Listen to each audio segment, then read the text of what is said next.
যে আমাদের দুর্বলতাগুলো খুঁজি, তো দুর্বলতা খোঁজা শেষ হবে কবে এটা আসলে অপেক্ষায় আছি। বাংলাদেশের খেলা দেখা মানে ভাই বিনোদন, এই বিনোদন দেখতে আসছি, বিনোদন দেখা শেষ ভাই চলে যাচ্ছি। জিম্বাবুয়ের সাথে বাংলাদেশ টিমে হারছে, আমি এত বেশি কষ্ট পাই নাই, কারণ এই দলটার বাংলাদেশ টিম টিকেই রাখছে বর্তমান খেলার মধ্যে। বাংলাদেশের বর্তমান যে অবস্থা ভাই, আমরা তো জিম্বাবুয়ে খেলার যোগ্য না আমার মনে হয়। ব্যাটিং যে আমরা যে হতাশা দেখাইছে, শান্ত মুশফিকুর সিনিয়র কোম্পানি কিতা ব্যাটিং করি, তা তো হতাশা লাগে। আমরা চাই নেক্সট ম্যাচও আরো স্ট্রংলি কামব্যাক হইতো। ফিল্ডিং মোটামুটি ভালো করছে বাংলাদেশ, কিন্তু ভাই ব্যাটিংটা একটু লাইনে ভালো হয়েছিল না ভাই। আসলে আমরা যেই দল দেখলাম ওই দলটা আসলে আমাদের তুলনায় অনেক দুর্বল টিম, তারপরে বারবার কেন আমরা তাদের সাথে হেরে যাই। আমরা শুধু খালি এটাই বলি যে আমাদের দুর্বলতাগুলো খুঁজি, তো দুর্বলতা খোঁজা শেষ হবে কবে এটা আসলে অপেক্ষায় আছি। আসলে আজকে আমরা অনেক আগ্রহ নিয়ে আসছিলাম যে আজকে একটা জয় নিয়ে মাঠ থেকে ফিরবো, কিন্তু এখানে আয়সা আমাদের যে মনের একটা দুর্বলতা দেখলাম, যেটা হয়েছে যে আমাদের টিম হারছে। তো আমরা আশাবাদী যে পরবর্তী ম্যাচের মধ্যে আমাদের টিম ভালো করবে, পরবর্তীতে আমরা জয় ইনশাল্লাহ নিব, সেটা আগামী ম্যাচে হতে পারে, আমরা সেই আশাবাদী। অতীতের পূর্বে আমরা দেখছি যে জিম্বাবুয়ের সাথে আমরা যখন আরও ছোট ছিলাম খেলা দেখতাম, তখন ভালো আনন্দেই খেলা শেষ করতে পারতাম, জিততাম। তো আশাবাদী আমরা পরবর্তীতে ভালো করবো। না, এটা সাধারণত এমন না, ব্যাপারটা হয়েছে এক একটা মানে সিজন থাকে, তো আমাদের খেলোয়াড় সম্ভবত আমরা যতটুকু বুঝি যে ফর্মে নাই অনেকেই, তো ফর্ম আসলে আশা করি আমরা ফিরে আসতে পারবো। মন খারাপ করার কিছু নাই, ইনশাল্লাহ নেক্সট টাইম ভালো কিছু হবে। কি আর বলবো ভাই, বিনোদন দেখার জন্য আসছিলাম। বাংলাদেশের খেলা দেখা মানে ভাই বিনোদন, এই বিনোদন দেখতে আসছি, বিনোদন দেখা শেষ ভাই চলে যাচ্ছি। এটা তো কনফার্ম ভাই, এটা তো আপনার বাসা থেকে কনফার্ম করে আসছি যে বাংলাদেশ কনফার্ম হারবে। আর কি বলবো, আস্তে আস্তে দেখে আমরা বাংলাদেশের ইনিংসই শেষ। এসে জিম্বাবুয়ে ইনিংস দেখলাম, ওরা ওডিআই খেলে উইন হয়ে গেল আর কি।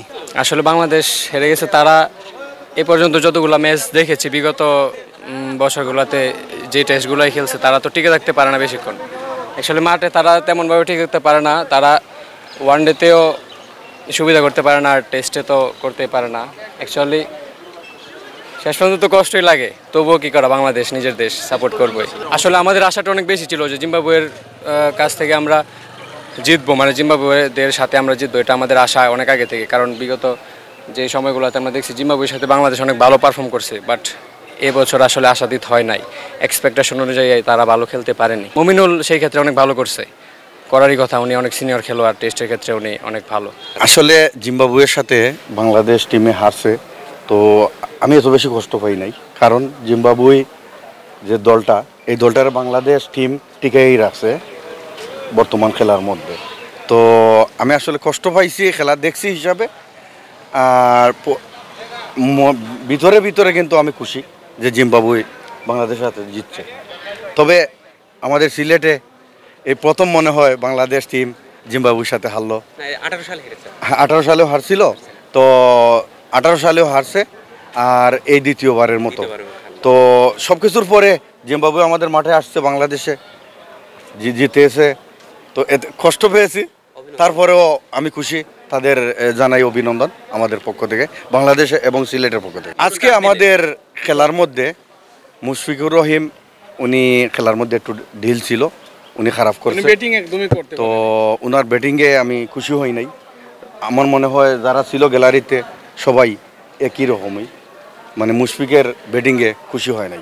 আসলে খুব বাদ খেলেছে, আমরা মন কষ্ট হইলাম, কষ্ট করে আই খেলা দেখাত আইয়া দেখি জিততে পারে না। ম্যাচ তো আমরা তো হারিয়ে গেলাম, এখানে জিততে পারবো ইনশাল্লাহ। চট্টগ্রাম যদি খেলা দিদি হয়, আর তাজুল ভাই বোলিং বালা করছেন, মিরাজ ভাইও বোলিং বালা করছেন, আর কিছু মাথার নাই, মন খারাপ। ওকে ভাই, পালা থাকো। কারণটা হচ্ছে আমি মনে করি টিম কম্বিনেশন ভালো নাই, সবার একসাথে কোনো পারফরমেন্স নাই।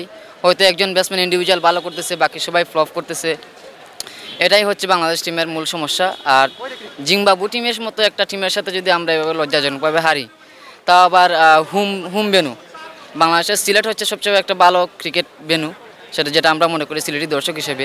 এই জায়গায় বাংলাদেশ বিপিএল খেলে অনেকগুলো ম্যাচ, অনেক ইন্টারন্যাশনাল ম্যাচ খেলে, এরপরেও যদি এই উইকেটটাকে তারা চিনতে না পারে,